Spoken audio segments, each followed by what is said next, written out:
Okay, so we're gonna do an in-depth guide on Nemesis here. So the way I think I'm gonna format this is, this is probably gonna be a long video. I'm gonna go really in-depth on the character, all her stuff, and then at the end of the video, I think I'm gonna do a quick summary, or not a summary, but like the short version of the guide. So if you're watching this later on in the future, I'm gonna put a timestamp down in the video, and that'll just skip you to the short version of this guide, where it's pretty much we're going to go over the real quick how to use her and like get pretty good results. And if you want to know the nitty gritty details, stick around. We're going to go over that right now. So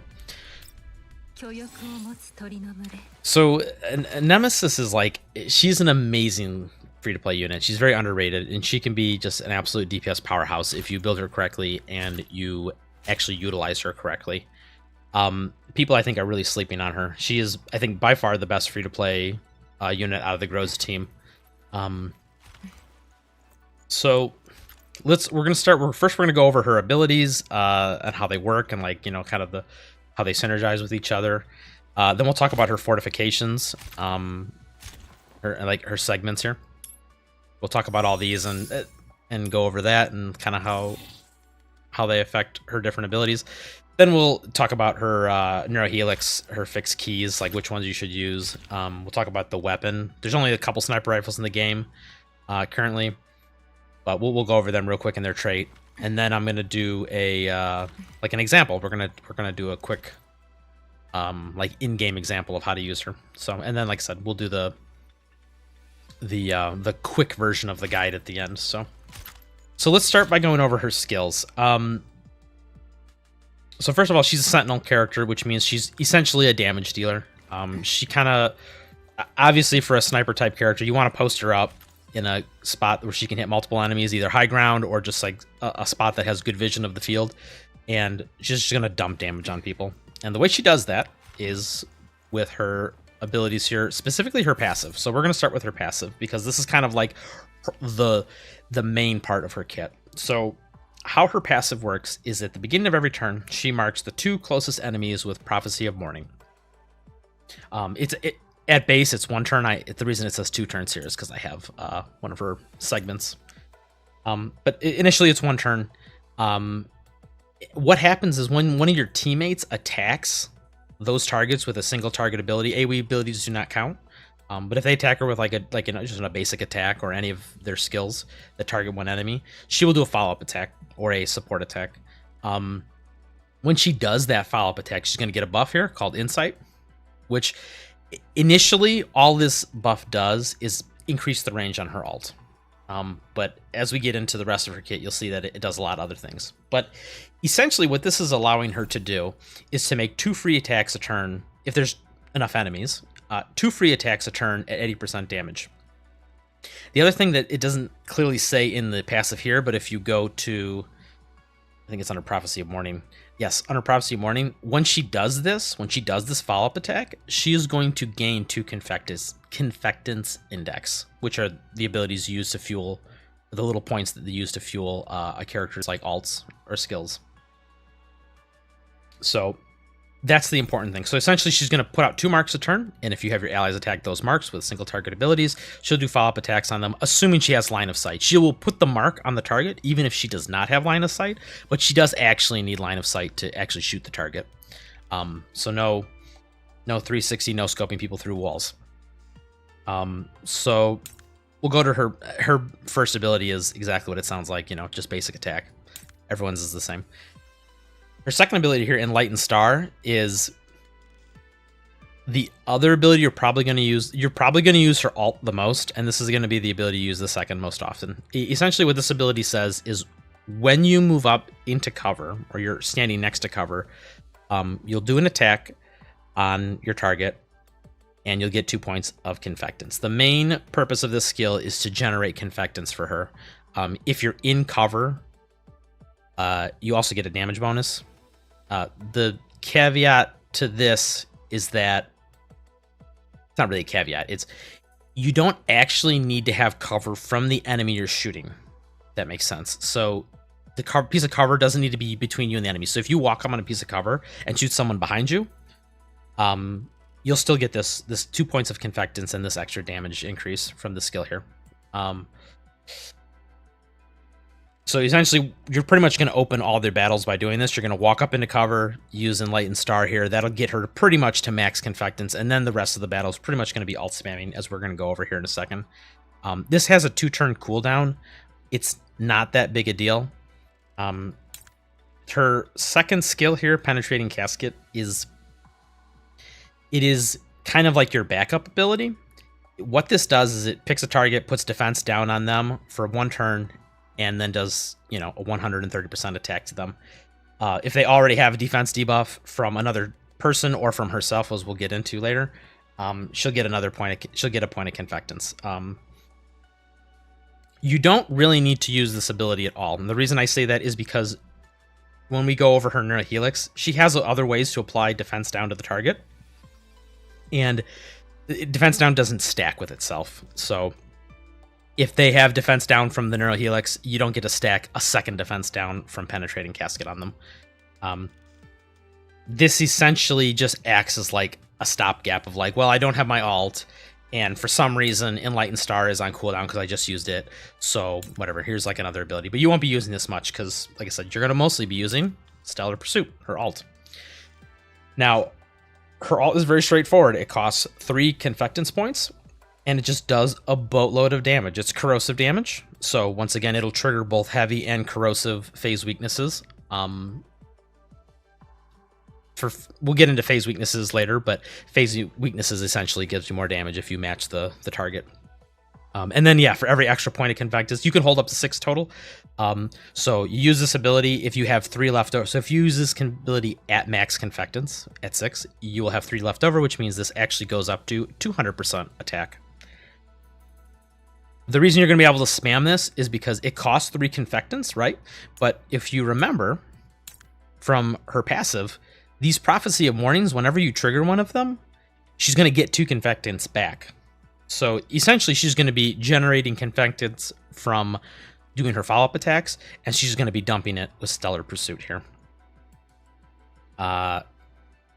Those are her abilities in a nutshell. So, like I said, essentially, she's going to walk up into cover, open up with Enlightened Star, and then every turn she's going to start putting her passive Prophecy of Warning on people. You're going to use your teammates to trigger that, which gives her a bunch of buffs, as we're going to talk about.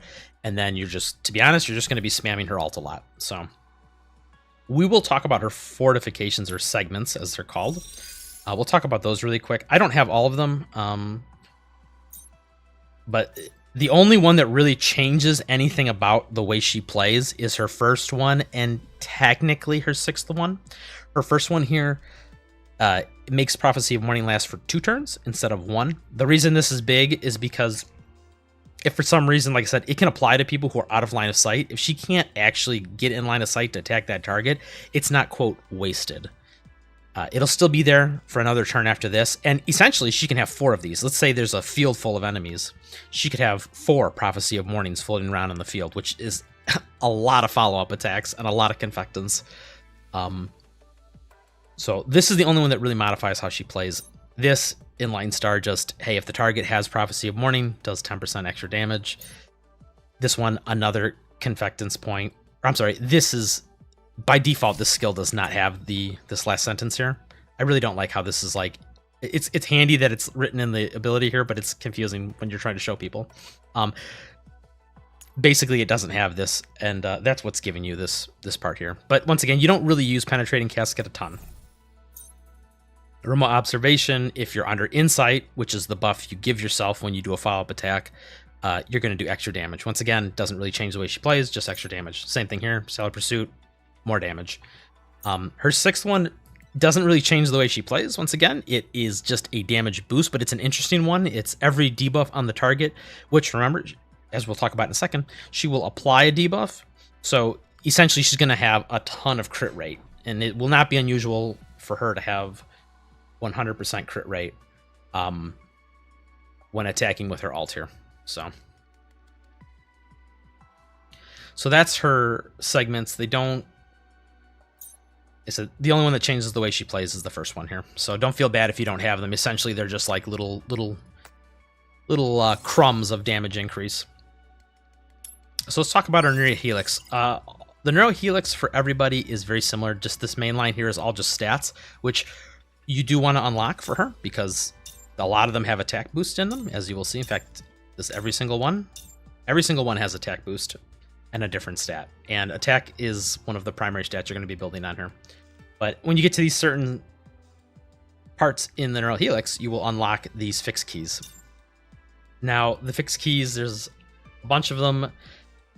You can equip 3 on the left here, which are these ones here, these fixed keys. And then the right 3 are common keys. These can be used by any character. They don't really change your abilities. Usually, that's a bad example. That one does change your ability. Usually, they're just stat boosts here, like crit and attack, crit and attack. This is her final one, which we'll get to. But you can only equip 3 of these 6 here. So which ones do you pick? Well, we'll talk about it real quick. The first one here, this is probably the one that's going to be auto-include all the time. Potent Curse is a powerful fixed key. This is the one where if you attack a target that has her Prophecy of Morning, so the turn starts, she puts Prophecy of Morning out. If she attacks one of those targets before, like, let's say an ally attacks it, she's going to apply defense down 2. This is important for bosses because in bosses, there's only going to be one enemy on the field. So you're going to trigger her follow-up attack. By attacking with Nemesis first, you will apply defense down 2 to the boss. And then when your allies go, they will then trigger the Prophecy of Morning follow-up attack afterwards. In addition, once again, it also counts as a debuff. So with her last segment here, once again, you're getting a free 20% crit. So now I want to make a comment about this. Reduces defense by 30%. Please, please, please, please, please, please do not confuse this for a 30% damage boost. The way the damage formula works, the short version of it is that this is actually going to equate to about an 8%. In like real use case scenarios, this will equate to about an 8% damage increase on the target. It is not a 30% damage increase on the target. So don't get that confused. The reason that it's nothing to ignore is because it's not just you who's getting that 30%. Like Nemesis isn't only just getting that 8% damage increase for herself. All your teammates that are attacking that target are also essentially getting an 8% damage increase. We can go over the math. I might do a different video on how the damage formula works, but like I said, the short answer is in, theoretical situations, you'll get a 10% increase in damage, but in real like use case scenarios, you'll probably get like an 8% and sometimes even a little less than that. This doesn't convert into 30% damage. Do not confuse that. So don't feel bad, for example, if you don't get to apply this to the boss. It's strong, especially if you're working with another teammate that has like a DPS kit, but it's not the end of the world if you don't apply it. Mostly you're doing it for the debuff. And as we'll talk about, it's just kind of a natural part of the way she works versus bosses. So the next fixed key here is Changing Fortune. This one is okay, especially in the early game. Essentially, by default, Insight only affects your ult. It gives your ult one more tile of range, so now you can shoot your ult 10 instead of 9. This key allows it to work on her abilities in Lightning Star and Penetrating Casket. It's not bad. But to be honest, you're going to be spamming her ult a lot anyway. So this is not needed. It's nice to have, but it's not needed. So it's great if you have nothing better to put, especially if you're not max level yet. This one is pretty wishy-washy. If you're under the effects of Insight, so that means you've done a follow-up attack this turn, you're going to get 20% less AoE damage. Nemesis, one of her biggest strengths is that she outranges almost every enemy in the game with a 10 tile range, with the exception of bosses that have like an attack that just targets the furthest enemy. She's going to outrange like everything else. So she's already relatively in a safe spot. 20% AoE damage is not that big a deal. She's probably never going to take damage or take very little to begin with, so she's never going to be in a dangerous like position of dying from this, so it's not needed. This one is very good too. Silent Catastrophe. So when you kill a target that's marked with Prophecy of Morning, which you will, you get attack up and damage up for a turn. Once again, I want to point out attack up is not a 10% damage increase. This is a 10% attack increase, which does not equate to a 10% damage increase, but you do get both, right? This one is a 10% damage increase, and this is a multiplier that gets added on separately. So this is just a straight 10% damage increase, and this one is less than that, but and this one varies a lot with how much attack you actually have on the character. But these are both really good because she's going to be in an ideal situation. You want to use your supports to be attacking these like kind of like weaker enemies on the side, you know, bosses that summon ads or just lots of small enemies that are trying to swarm you. Use like supports to attack them, and that triggers the Prophecy of Morning follow-up attack, and she will likely get a kill, which just means free damage. Next key, Fated Calamity. When they are another key that revolves around Prophecy of Morning, you'll see this is kind of a theme with her kit. If you kill the target that's affected with Prophecy of Morning, you get a Confectance point.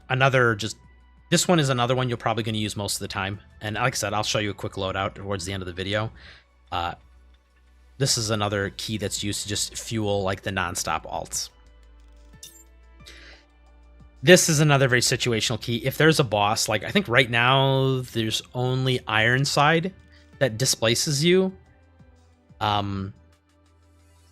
This is as if you've done a follow. The problem with all these keys is that they're contingent on you having insight up, which is fine because you probably will have it up all the time, but it's not guaranteed. And like, let's say you miss, you position wrong and you don't get a follow-up attack that turn for whatever reason, you're going to lose this buff, which is big sad.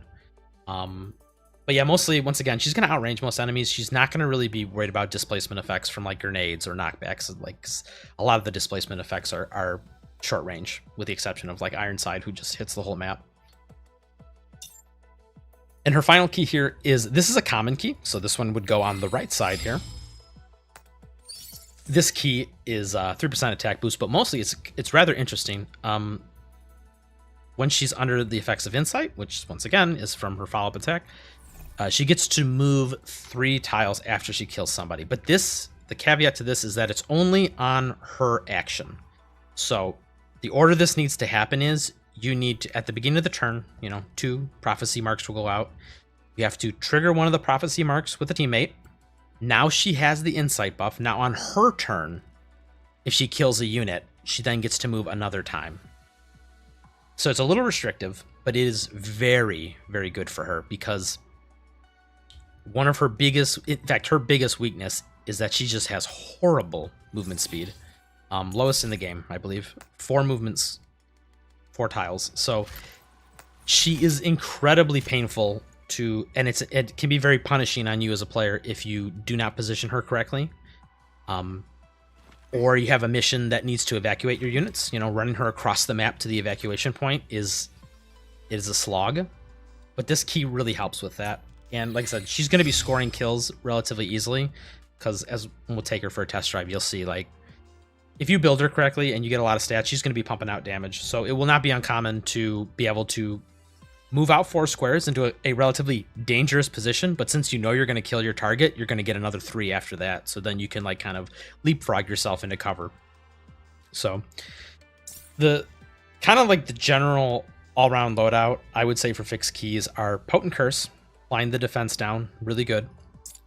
Followed by Fated Calamity, which means when you kill a target, you're going to get a Confectance point. So once again, more alts. And when you kill a target, you're also going to get attack up and damage up. So these 3, they all revolve around attacking something with Prophecy of Morning, which she's going to want to do. And they just get 3 essentially damage boosts from it. This one will apply a defense down. This one will apply 2 self buffs. And this one will refund the energy, quote, to use your alt. So you like I said, if you have a specific use case, if the boss is like a displacement boss, maybe later on there's a boss that you need to like lock in position, you don't want to get like shoved around the map, then you can swap one of these out, like for this, or reduce damage. But these three keys, Fated Calamity, Silent Catastrophe, and Potent Curse, are probably going to be used 90% of the time. So okay, so that covers her skills, that covers her segments and her helix. We have to talk about her weapon now. Not much to talk about here. I have the one from the battle pass here. You don't necessarily need it. We can look at the normal like 4-star version of her weapon, which you get for free just by doing like the beginner's introduction campaign thing. This is actually not a bad weapon.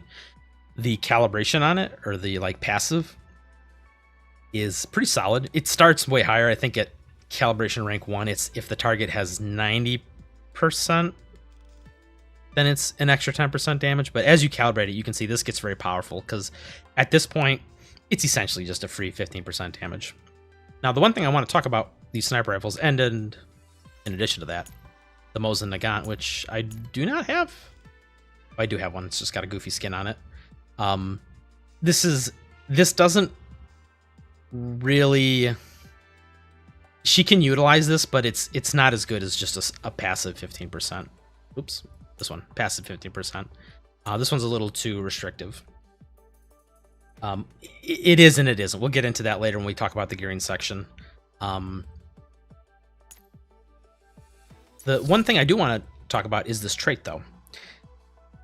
Both the sniper, I say all sniper rifles, both the sniper rifles in the game currently, I need to double check to see if the future unit that's coming out in a couple days here, Macchiato or WA2000, I need to double check if this is the same trait on her rifle as well. But both the Mosin Nagant and the Nemesis 50 cal here have this trait where you ignore 1 point of stability by default, and then if you're under the effects of insight, you will ignore another point of stability. This does not mean you do extra stability damage. It just counts as if the target had that much less stability when it's calculating to see if it's going to get its damage reduction from stability. And I'll give you an example of this in game here in a moment.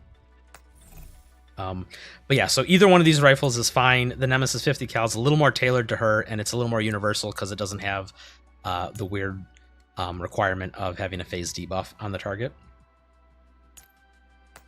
So let's talk about attachments real quick. This is where the guide gets a little messy. So the stats you want to get are the typical trifecta and the basic stats that every DPS character in every game ever wants: attack, crit rate, crit damage, right? Crit damage is a little hard to get in this game, and the scaling in it is a little different than in other games. So the easiest way to gear your character, your Nemesis, for example, is just do as much attack and as much crit rate as you can. That will solve 99% of situations. There are some situations where crit damage will start to outperform, but like to plan your whole build around it is not worth it. So once again, very straightforward, nothing surprising there. Now the question you're going to see, and you've probably asked yourself, is what set do I farm? There are 3 sets that Nemesis can utilize pretty well. The short answer is, as I have here, just use Phase Strike. Phase Strike is like a catch-all, and it'll make your life so much simpler. The long answer to that is that you can use Phase Strike. You can use, I think it's called Ballistic Boost. Yes, Ballistic Boost. You can use Ballistic Boost for 20% physical damage.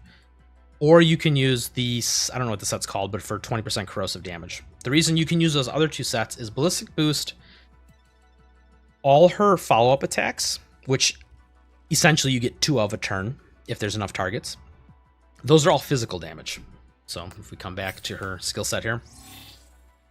Follow-up attacks, physical damage. Both her skills, Penetrating Casket and Enlightened Star, physical damage. So you're just essentially adding 20% to these numbers. Only her alt is not physical. This one is corrosive. This is where it gets a little weird, right? I was saying you could also use the corrosive set on her. You will be able to spam this ability, as we will get into when we take like the live demonstration. You'll be almost able to spam this ability without ever running out of confectants. So it essentially would equate to like a pure 20% damage increase on her. But the issue is with farming both of those other sets. You can do it if you're in like the luxury phase or you're a whale and you just don't care and you just want, you know, just a solid amount of damage. The issue is Phase Strike is just more efficient overall because, as I just pointed out here, her alt is corrosive damage, but her other sources of damage are physical. She has this weird split profile of like, depending on, you know, how many times you use her alt, like you have a split profile, like half your damage is physical, half your damage is corrosive. It doesn't exactly come out to 50-50, but the issue is if you're using the physical set, you're not getting extra damage on her alt, and if you're using her corrosive set, you're not getting damage on her follow-ups and physical attacks. Phase Strike kind of solves that in that it just applies 15% to all of her attacks, whether it's the follow-up attacks, whether it's her alt. The caveat to Phase Strike is that you need to have someone who can apply a phase element debuff. Nemesis cannot do it. None of her abilities do it. So that means you're relying on another character. Now, if you have Suomi, super easy, right? She just throws avalanche stacks out there. If you have Ksenia, another one, just easily can alt and just throw fire debuffs on people. A whole ton of characters have ways to apply phase debuffs, so it's not really hard to apply phase debuffs. It's just like something you have to think about. It's not automatic. The reason the short answer to that question is just farm Phase Strike is because of efficiency. Phase Strike, and now that we know the next character is going to be Macchiato, Phase Strike can be used on Nemesis and Macchiato. Phase Strike could be used on Mosin Nagant. Phase Strike could be used on another sniper that they release in the future that, I don't know, is, I don't know, fire or something like that. As long as you have a way to apply the debuff, which once again, most teams, there's multiple ways to apply it. So you're going to get a flat 15% damage, which, especially on characters with split damage profiles, will be really good. Macchiato is another one. She's, I believe, ice is her element. So she's not a pure ice damage dealer, but like half of her damage is ice and the other half is physical, or, you know, not exactly half, but essentially this allows you to be like a one-size-fit-all, works on everything. And the other half of that is when you're farming rifle attachments from the supply mission here, targeted study. You're also farming blade attachments, which right now there's only 2 characters that utilize it, Krolik and Ulrid. But once again, if you get Phase Strike on those, they're kind of a generic, anybody can use them. So from an efficiency standpoint, it's just like, it's the easy answer. It's semi-future proof. It works with a lot of characters and a lot of builds, and it's just like the all-rounder choice. If you want to go super ham and you want to farm a specific set just for Nemesis, then yeah, the physical and the corrosive sets work really well. That was the long explanation of the sets and the damage. So let's hop in and let's take some examples here. Let's go to camping. So my Nemesis is a little strong, so it's going to be kind of hard to show some of this because she's probably just going to kill all the enemies in one hit. Let's replace Kulfing because I need someone who does not follow up. No follow up, no follow up. Good. Okay, cool. So there's a couple things we want to talk about first.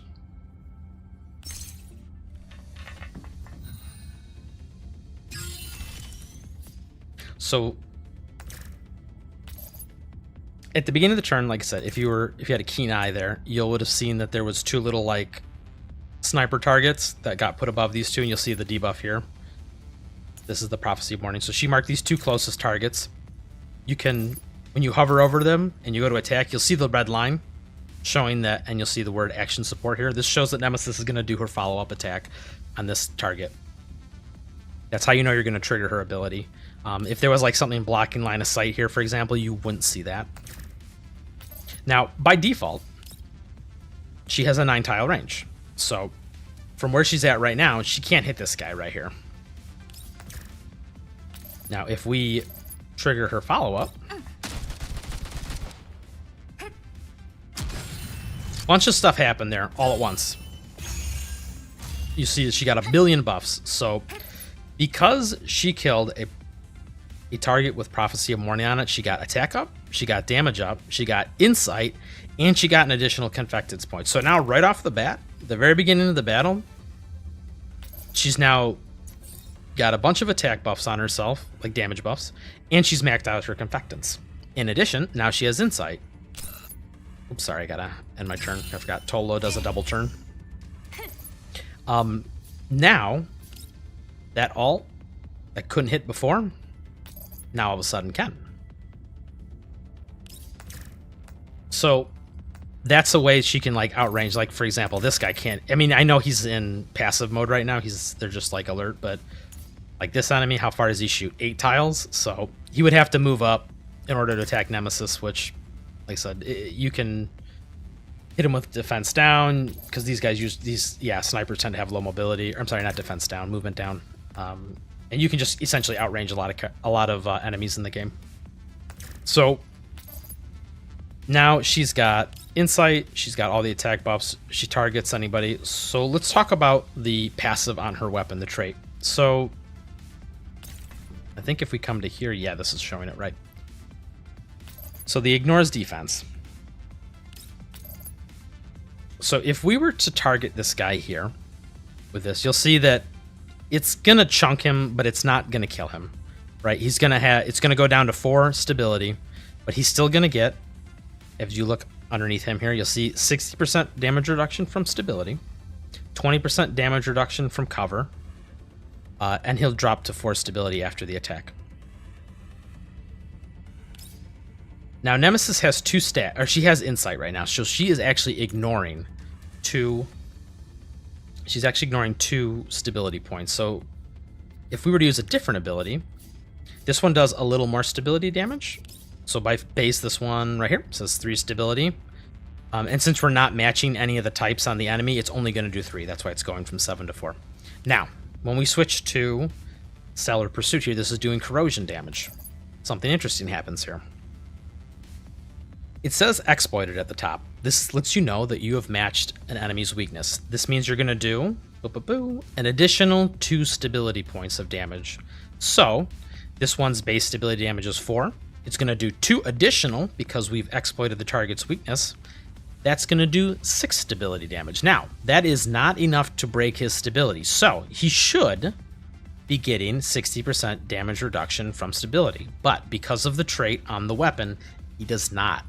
He's going to go down to 1 stability, but he's still going to die. And this is all reflected like in like I said, this wonderful little preview thing here. Like you'll see at the bottom here, he's still getting the 20% damage reduction from cover, but he is not getting the 60% damage reduction from stability.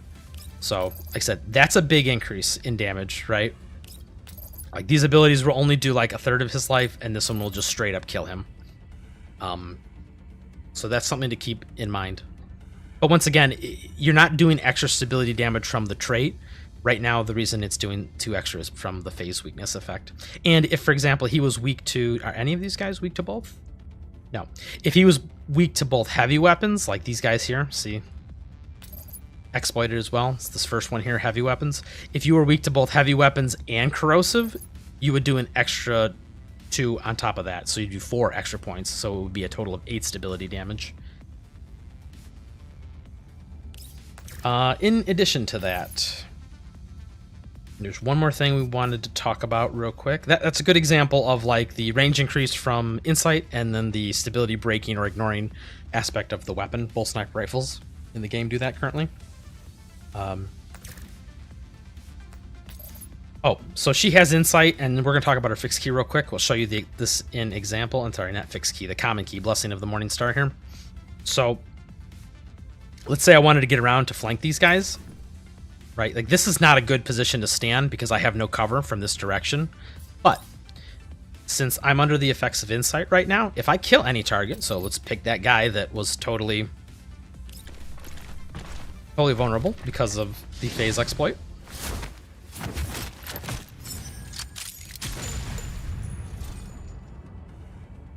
Yeah, they're alerted. I'm like, oh no, someone's in here. you get to go again because she was under the effects of insight. And as this ability says, when you kill a target, it doesn't have to be one that's marked by Prophecy of Mourning, just as long as you kill a target under the effects of insight, you get to move again. So now she can come over here. And so now she's in a safe spot. Now she's in cover from this part of the room. So let's rewind real quick. Also, in case, a little fun little tidbit about rewinding here. You can't rewind to like save scum crits. Crits are kind of, quote, locked in at the beginning of a turn. So if I was to redo this turn a million times, I would never crit somebody that I didn't already crit. Just a fun little tidbit there. So essentially, Nemesis wants to get in a position where she can just start marking people with exploit stacks. And like normal usage, you would trying to move her up into a spot like this where she's like in the range. The only exception on her passive is they have to be within does it show here? Yeah, nine tiles. So you can't just keep her way far in the back the whole time. She does need to be kind of close. So that's why I was saying positioning is kind of like the hardest part about using this character. Move her up here. You're now going to be throwing out Prophecy of Mourning stacks every turn. So we're just going to fast forward this turn. We're just going to delete this guy. We're not. We're going to actually trigger.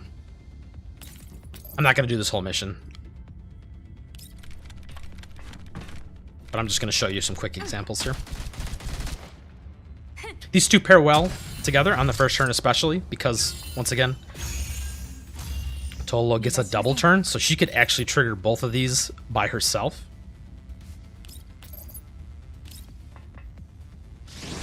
This is probably going to be like way overkill. Probably won't even live for the follow-up, but... Oops. It's not that important. Nemesis is actually totally kept. So essentially what you want to do is have other people trigger the Prophecy of Mournings, and then Nemesis would come up and kill a third guy. She's going to kill him now because now she's got all the attack buffs.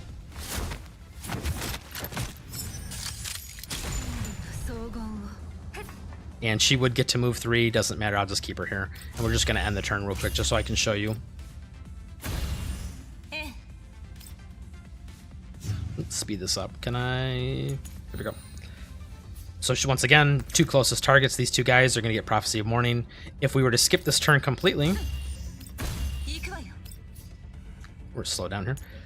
Prophecy of Mourning's already on these front 2. So it will go on another 2.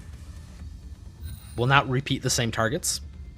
So there we go. Now we have 4 Prophecy of Mourning targets on the field. So, once again, we're going to kind of just go ham on this turn, just to illustrate a point. I don't know, let's just blow this guy up in the back.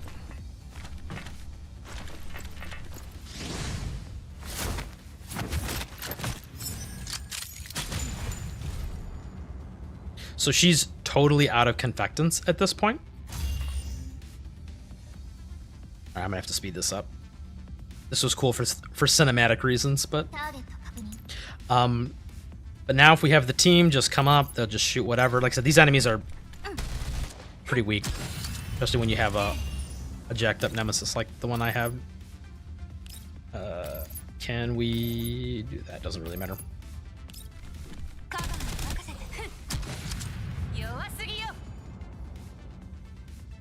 She's back to full Confectants already, just like that. Like I said, she ulted, was it 0? She got one back. She killed a target.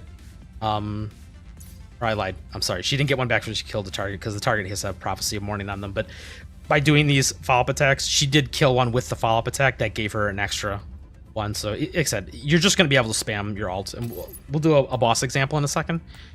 She's just going to spam. One thing I want to point out, once again, AoE attacks do not trigger it. So you see this guy on the right here. He has Prophecy of Mourning, but AoE attacks like Krolik's Crushing Revolution here, this is, and you can see it even says in the skill description, dealing melee physical AoE damage. This will not trigger her ability. So we'll go and watch and be like, oh no, we messed up. And then we'll rewind. You can trigger it with Krolik's single target abilities though. Or single target, I'm sorry, that one's gonna just absolutely delete him. So we'll just do a normal basic attack. Here we go. Same thing. It'll do a teeny bit of stability damage, but she'll do a follow-up, ignore a bunch of stability, and kill him. There we go. So that's pretty much all I want to show from there. So that's how it is for most battles. You kind of just walk her up in the middle. You'll use her second ability to initiate the fight to get a bunch of confectants. You'll be maxed right away because of it. And then from there on out, you're essentially just going to be spamming. So we'll do a boss fight now. Boss fights, you change what you do slightly. Normally, in a normal turn, what you'd want to do is you would want to trigger a follow-up attack first so that she gets all the buffs, insight, attack up, and damage up if she kills the target. And then you'd want to attack with her. But in a boss fight, it's going to be slightly different because you're going to... The first turn here will have extra targets, but every turn after the first turn, we're going to be kind of like lacking targets. So let's... Yep, that should be fine.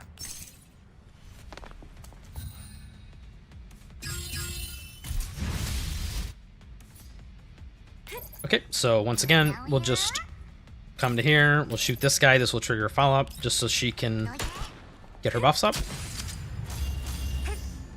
So now she's got insight.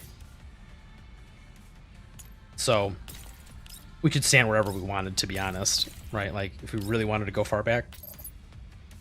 If we kill this guy, remember, because she's under insight, she's going to be able to move 3 tiles again. She didn't even load. We'll just slow this guy real quick. I'm just trying to delete the small enemies so that I can show you what to do in a situation where there's only one target.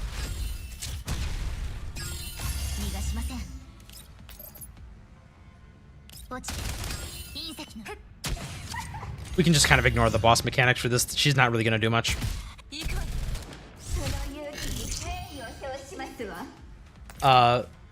So this is going to be a common situation where you only have one target in the field. Now, if the boss summoned ads, it'd be great because you want ads to fuel Nemesis to get more confectance points. Because every time she does a follow-up attack, she's going to get 2 confectants. If she kills it, she gets another one.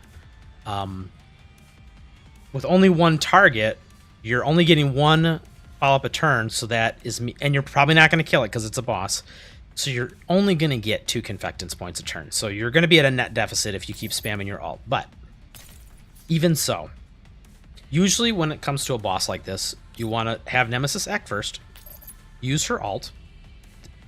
This will do 2 things. One, it'll apply the defense down so that all your subsequent attacks from the rest of your team are going to get that small damage boost, but like I said, about 8%. In addition to that, if she was at full confectance, she's not right now, but if she was at full confectance, it would lower her confectance, so that means when your allies trigger her follow-up, she doesn't overcap on it.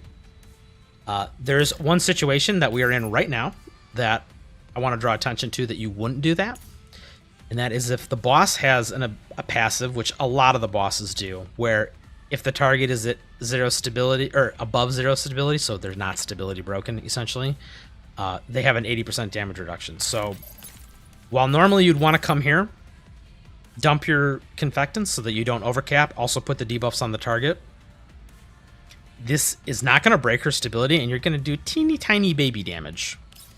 So in this situation, you actually want, let's just have you come back here, just somebody trigger a follow-up attack. Okay, and at this point, when you go to attack, the boss will be stability broken. And this is a special situation, which I will give you a little bonus tip. So if you break stability that matches their weakness, so if they're exploited and this is what you use to break their stability, they suffer, I believe the game calls it a stability collapse, which means the 60%, or in this case, from the boss, the 80% from this ability,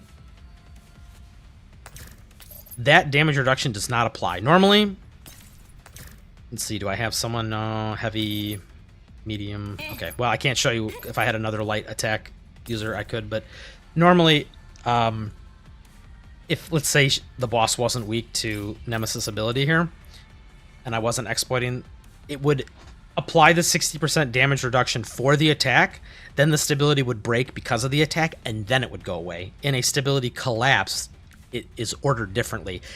in a stability collapse, they lose the 60% damage reduction before the damage is calculated. So that's why you're seeing such a huge difference here in the damage that's showing to the boss. So we'll do that.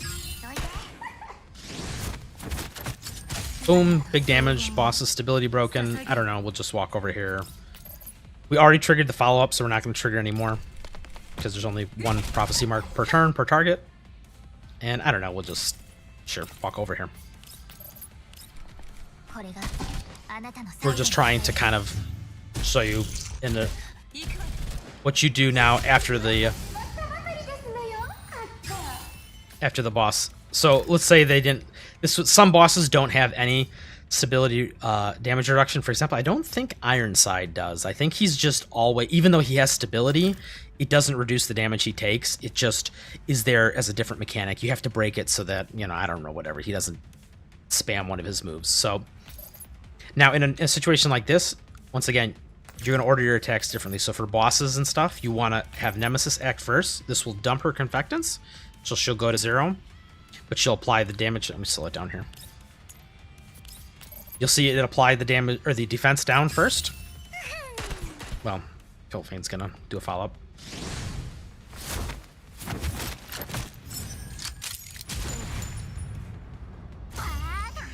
Oh, the game's making a liar out of me. She did not get a prophecy stack for some reason, right?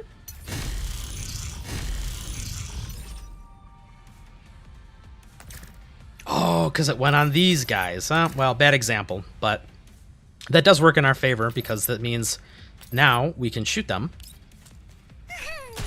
Trigger the follow-up. Okay, or they'll just die. Bad example again. But, you know, if they didn't die from that attack, Nemesis could have done a follow-up, got a bunch of buffs and some confectants, and then just laid into the boss. So we'll see if we can do it again next turn. Speed up.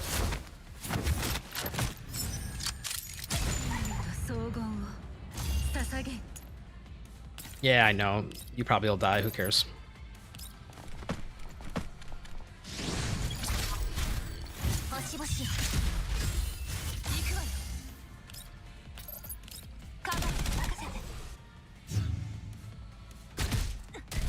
Yeah, mechanics.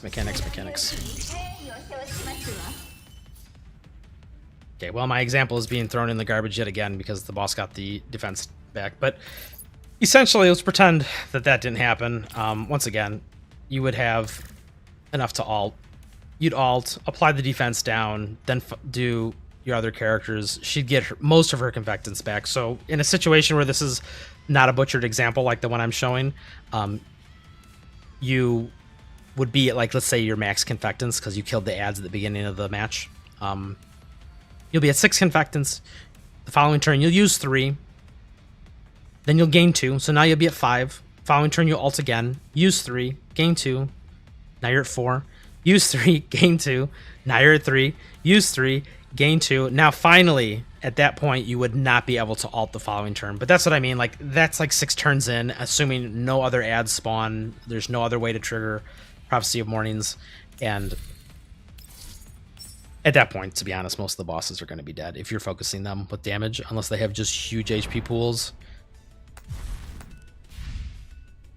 They'll probably be dead. So that's kind of like a real world example. I'm going to talk about 1 or 2 other random things that I cropped up. The reason I was saying that the crit damage ratio in this game is not the same as other games is if you look here, you see 120%. That is multiplying the final damage number. So if you're hitting the boss for 100 damage and you crit them, you're going to hit them for 120 damage, not 220 damage.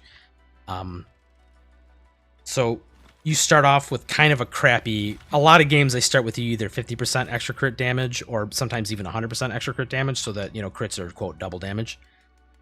Not so in this game. So keep in mind that while you build crit, because it is a damage increase, it's not as much as in other games. In addition to that, the weapon stats or attachments. Let's see, I think I have one that's crit and crit somewhere. I know something's got crit damage on it. Here, this. You'll see in a lot of other games, crit damage, usually you get twice as much of it because mathematically, if you were to plot the big chart, if you do caveman big number thing, you'll see that usually you want a crit ratio of 1 to 2. So if you have 50% crit, you want 100% crit damage, and that will give you the most value.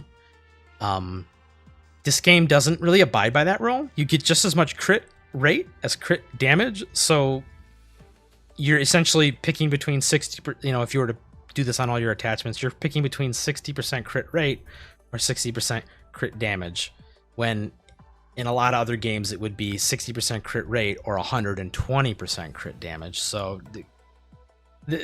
I'll save you guys the big long explanation. I might do a separate video on the crit rates in this game, but long story short, it's not something you have to just go all in on. To be honest, you probably just want to focus on crit rate specifically so that you just get that 20% damage bonus more often.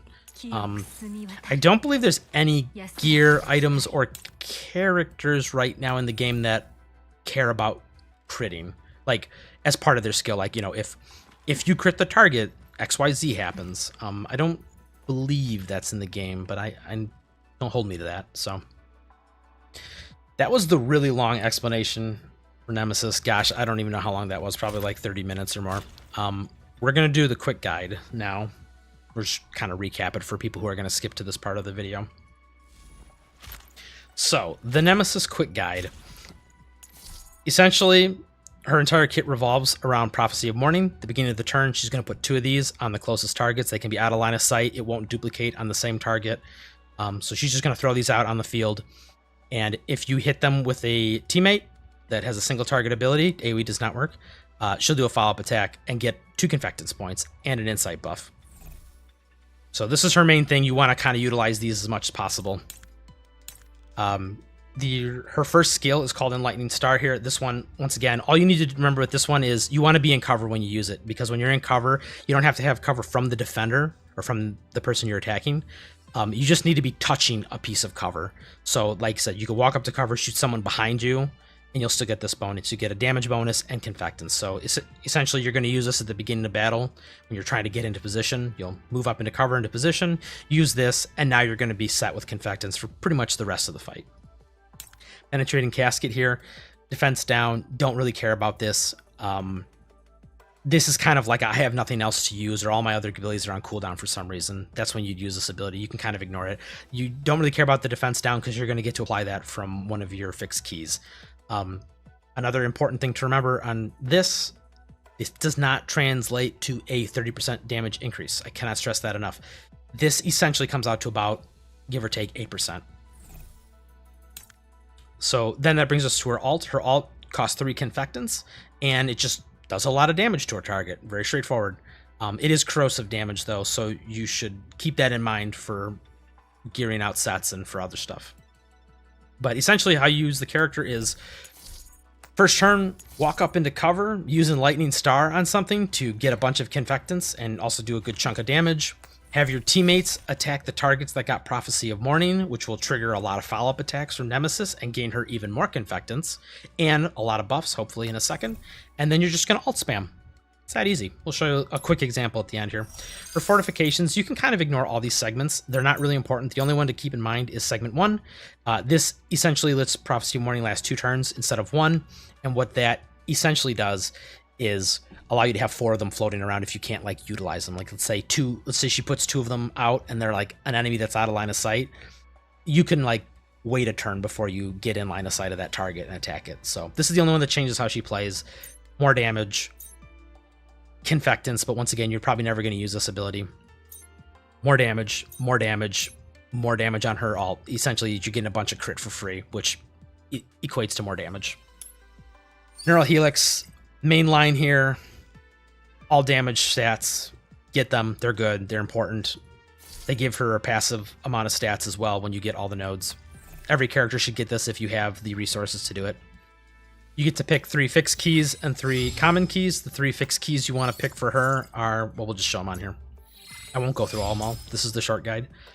You're going to want to use Potent Curse. This is going to mean that whenever you attack a target with Prophecy of Morning, aka bosses, It will hit them with that defense down. This is why you probably never use her second skill or her third ability, however you want to classify it. Second one you want to use is Fated Calamity. This one just gives her more confectants when she kills targets. Essentially, in a boss fight where the boss is summoning adds, this is going to give you tons of free buffs and free confectants. So, and then once again, if she kills a target, Prophecy of Morning, she's going to get attack up and damage up. So essentially what this all equates to is that if you kill a target with Prophecy of Morning, aka like a small add, you're getting a bunch of benefits.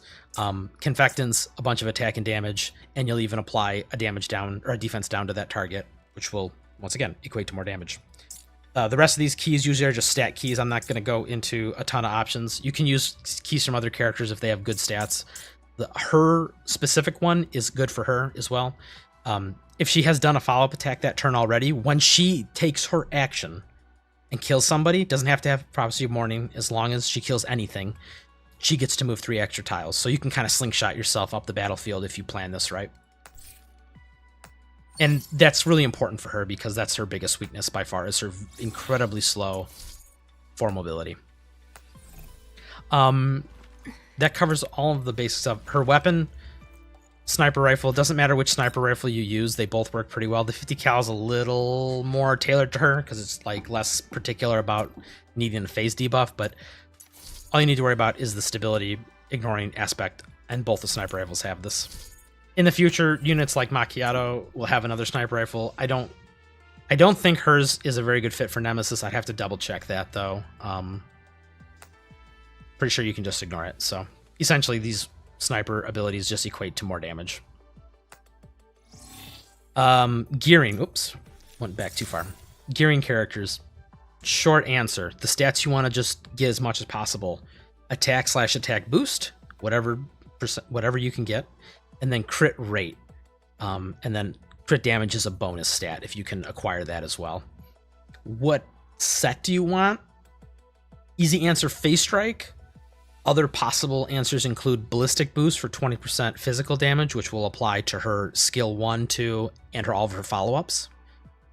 The corrosive damage one is okay for her because she spams her ult a lot, so you're going to get a lot of value out of it, but the problem is you can't use it on anybody else, right? There's no other snipers that deal corrosive damage, so it's kind of like you're wasting all those attachments. You'll never get to use them. Phase Strike can be used on other snipers. It can be used on future snipers that will be coming out. Like I said, Macchiato does ice damage, so you could just transplant all these attachments that you farmed over to her gear when you're ready. And the other reason is that the 15% increased damage affects all her damage types, and she has a split damage profile. A lot of it comes from corrosive, but a lot of her damage also comes from follow-up attacks and her second skill here. So you're going to get the most value out of Phase Strike for her. And like I said, it's quote, future-proof.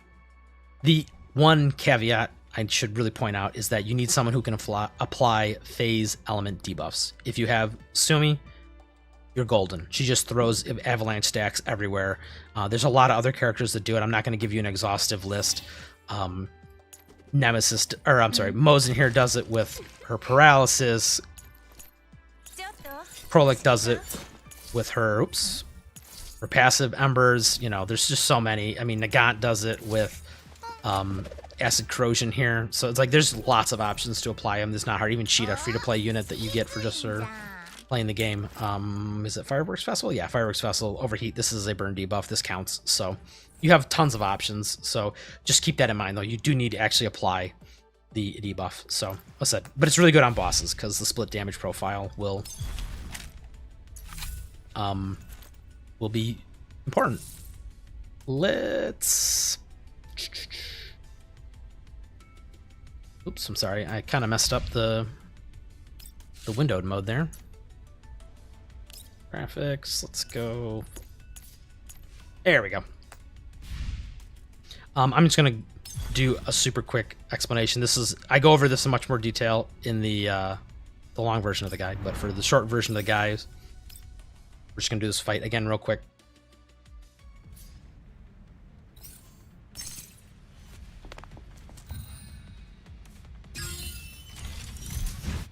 When there adds to target, for example here, she put Prophecy of Morning on this guy and the boss, have somebody, doesn't matter who, trigger the Prophecy of Morning follow-up attack. This will give her buffs and confectants. Do that to clear all the ads.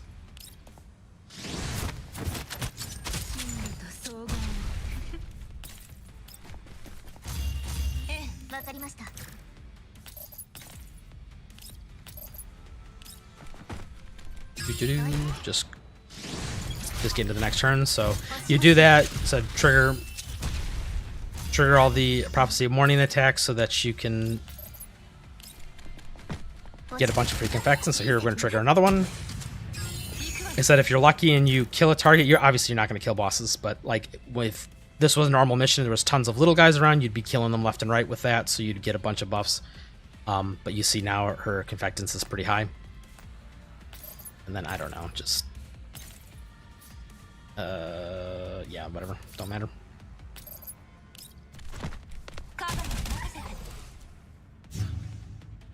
So for just normal everyday missions, just like I said, have your supports trigger the follow-up attacks to get a bunch of free damage that way, and then you can have her attack an unmarked target like I did over here for this guy. That way you can essentially get 3 attacks out of Nemesis a turn. When you're fighting bosses like this, you want to alt first, assuming they're in range to get this Prophecy of Morning, which is very important. You see the boss here has Prophecy of Morning. Alt first to A, dump your confectants so you don't overcap, and B, apply the defense down.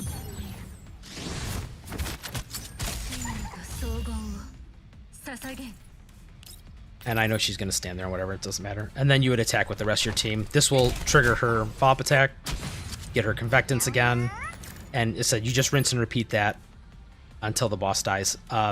One caveat to that, make sure that they don't have an ability like this where they will ignore a lot of the damage. So for example, if I had not broken her attack with that alt, then she would have ignored 80% of the damage. So in that situation where we have to break the boss first, then just keep attacking her with other units until the boss is stability broken, then Nemesis. And then yeah, like I said, from there on out, it's just alt at the beginning of the turn. That will use up 3 confectants. Use one of your supports to attack the boss again. That'll refund you 2 confectants, and you can do that for like 5 turns in a row. So, and the boss will probably be dead, and you'll just do a ton of damage. So that's the short guide. Thanks for listening. Hopefully this helps some people. I know I didn't get into like team building because, to be honest, Nemesis is really comfy. She can kind of fit in like any team. So that's the guide on her. I'm probably going to do some other guides in the future, so stay tuned. If you guys have any questions or anything, go ahead, you can leave them in the comments or whatever. And one final thing, if you want to test out the power, this is my UID, so feel free to friend me. I will have my Nemesis on loan and a couple other units. So, as I said, hit me up in game, and I will catch you guys in the next guide.